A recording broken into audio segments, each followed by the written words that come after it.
Online gaming में भारत सरकार एक टैक्स पॉलिसी लाई है, टीडीएस टैक्स पॉलिसी। तो एमपीएल एप्लीकेशन है, उस पर भी टीडीएस काटा जा रहा है। अब ये टीडीएस है क्या और ये कितने कटेगा? देखिए, आप अगर ऑनलाइन गेमिंग करते हैं, आप ऑनलाइन गेम खेलते हैं, तो उस पर आपको कुछ इनकम होती है जिसको विनिंग कहते हैं।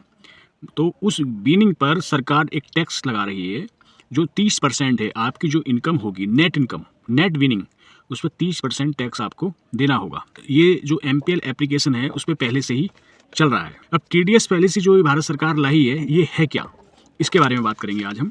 और इसके क्या, इसको किस तरीके से आगे फंक्शनल होगी, ये किस तरीके से आप इसको जमा करेंगे, ये सारी बातें आज हम इस वीडियो में करेंगे।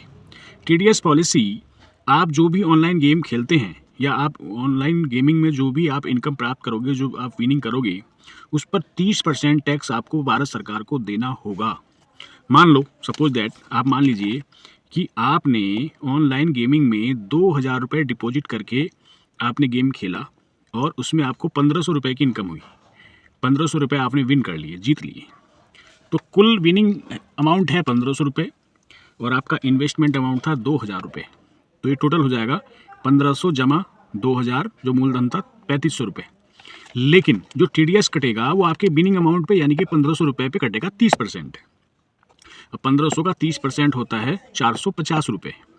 उस पर जो नेट वर्थ होगी, जो आपका डिपॉजिट होगा, वो हो जाएगा 2000 तो आपने पहले जमा किया हुआ था, 1500 रुपये आपने जीते हैं, तो ये हो जाएंगे 3500 रुपये।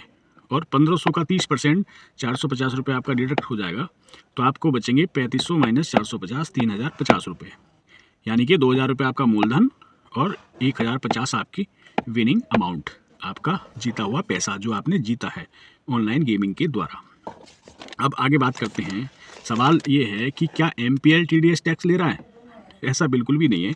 एमपीएल टीडीएस टैक्स नहीं ले रहा है, भारत सरकार टैक्स ले रही है। एमपीएल पर जो एप्लीकेशन पे, एमपीएल प्रो पे जो आप गेम खेलते हो, वह एमपीएल काटता ज़रूर है, लेकिन एमपीएल उस पैसे को रखता नहीं है।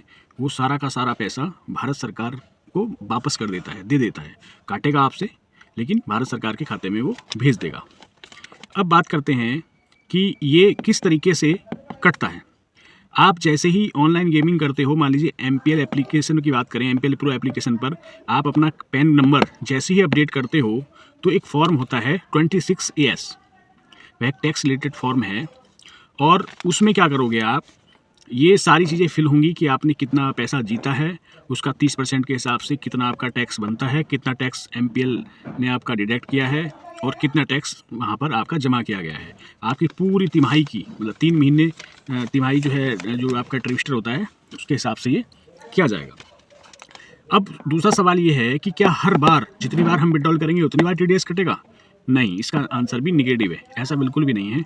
आपने मान लीजिए टोटल 10,000 रुपये विनिंग किए हैं और उसमें से 2,000 रुपये आपने विड्रॉ किए हैं, तो आपका जो टीडीएस कटेगा वो 10,000 रुपये पे ही कटेगा। 10,000 का 30% यानी कि 3,000 रुपये आपका डिडक्ट होगा। आप जितनी बार भी उसको विड्रॉल करेंगे, हाँ, ये हो सकता है कि जितनी बार आप विड्रॉल करेंगे तो उसमें से वो टैक्स काट के ही आपको पैसे दे।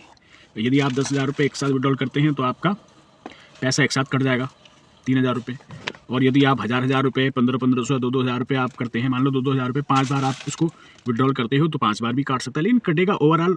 उससे आपके विड्रॉल से कोई संबंध है ही नहीं उसका। आप एक बार में विड्रॉल करें या उसको 10 बार में विड्रॉल करें या विड्रॉल ना करें, वो टैक्स तो आपको पे करना ही होगा। अब एक और सवाल अगर हम पूछें, यदि टीडीएस आपसे ज़्यादा काट लिया जाए, आप एमपीएल के थ्रू या किसी दूसरी ऑनलाइन गेमिंग एप्लीकेशन के थ्रू आपका ज़्यादा आपने टीडीएस जमा कर दिया है और आगे चल के आपको कुछ लॉस होता है, मतलब इतनी विनिंग नहीं होती जितने कि आपने टीडीएस जमा कर दिया है, तो वो क्या होगा, वह बिल्कुल रिफंड हो जाएगा, वह आपके अगले उसमें एडजस्ट हो जाएगा। तो इसको लेकर घबराने की बिल्कुल भी ज़रूरत नहीं है। होता यह है कि हमारा जो एक फाइनेंशियल ईयर होता है वह 1 अप्रैल से 31 मार्च तक का होता है। तो 1 अप्रैल से 31 मार्च के बीच जितना आपने विनिंग किया, मान लीजिए 1 लाख रुपये विनिंग किया, तो उसका 30% टीडीएस होगा 30,000 रुपये। और आपने ज़्यादा कट गया, आपका ज़्यादा जमा हो गया, मान लो आपका 40,000 रुपये जमा हो गया, तो वो 10,000 रुपये आपके खाते में डिपॉजिट हो जाएंगे।